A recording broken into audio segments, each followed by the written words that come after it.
మార్వాడి యూనివర్సిటీలో online degree programme కూడా రీసెంట్‌గా స్టార్ట్ చేశారు. మరి అది ఏ రకంగా మనం అప్రోచ్ అవ్వచ్చు? ఎలా అడ్మిషన్స్ తీసుకోవచ్చు? ఈ విషయాలన్నీ కూడా ఈ వీడియోలో నేను మీకు అందించబోతున్నాను. సో, ఈ విషయాలన్నీ అందించేందుకే మనతో పాటు ఉన్నారు Marwadi university assistant vice president Mahendra Naidu గారు మనతో పాటు ఉన్నారు. సార్‌ని అడిగి మరిన్ని విషయాలు తెలుసుకుందాం. Hello sir. Hello ma'am. Total India వైస్‌గా మనం చూసుకున్నట్లయితే టాప్ యూనివర్సిటీస్ ఏవైతే ఉంటాయో వాటికి అడ్మిషన్స్ తాకిడి కూడా అలానే ఉంటాయి. సో, అవును. ఫస్ట్ అవన్నీ కూడా ఫిల్ అయిపోతూ వస్తాయి కదా! అవును. సో, ఎవరైనా ఒక టాప్ యూనివర్సిటీలో మరి రావాలి, అడ్మిషన్స్ కావాలి అని అనుకునే వాళ్ళ పరిస్థితి ఏంటి? అలాగే ఎంసెట్ కూడా ఈ కౌన్సెలింగ్ ఇంకా స్టార్ట్ కాలేదు. ప్రతి ఒక్కరికి నాకు మంచి యూనివర్సిటీలో వస్తే బావుంటుంది, మంచి బ్రాంచ్ వస్తే బావుంటుందని ఉంటుంది. బట్ వెరాజ్ 1, 2 మార్కుల్లో ర్యాంకులు తేడాలొస్తాయి. సో, అలాంటి వాళ్ళు కూడా పొందలేకపోవచ్చు. సో, మరి వాళ్ళ సిట్యుయేషన్స్ ఏంటి? తీరా చూస్తే మార్వాడి యూనివర్సిటీకి వచ్చేటప్పుడు కూడా అడ్మిషన్స్ ఎండింగ్ స్టేజ్‌కొచ్చేసాయి.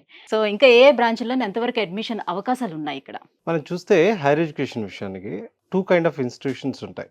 హ్మ్. ఒకటి వాళ్ళ ఓన్ ఎంట్రన్స్ ఎగ్జామ్ కండక్ట్ చేసి సో, దాని త్రూ తీసుకుంటారు. హ్మ్. రెండోది ఈ టాప్ ఇన్‌స్టిట్యూషన్స్‌లో మెరిట్ బేస్‌గా తీసుకుంటారనమాట. సో, ఆ రకంగా మనం చూసుకున్నప్పుడు టాప్ ఇన్‌స్టిట్యూషన్‌కి వచ్చే పిల్లల సంఖ్య ఏప్రిల్ నుంచే స్టార్ట్ అయిపోతుంది. హ్మ్. సో, అక్కడి నుంచి స్టార్ట్ అయ్యి జూన్ ఎండ్‌కొచ్చేప్పటికి దాదాపుగా అడ్మిషన్స్ అయిపోతాయి.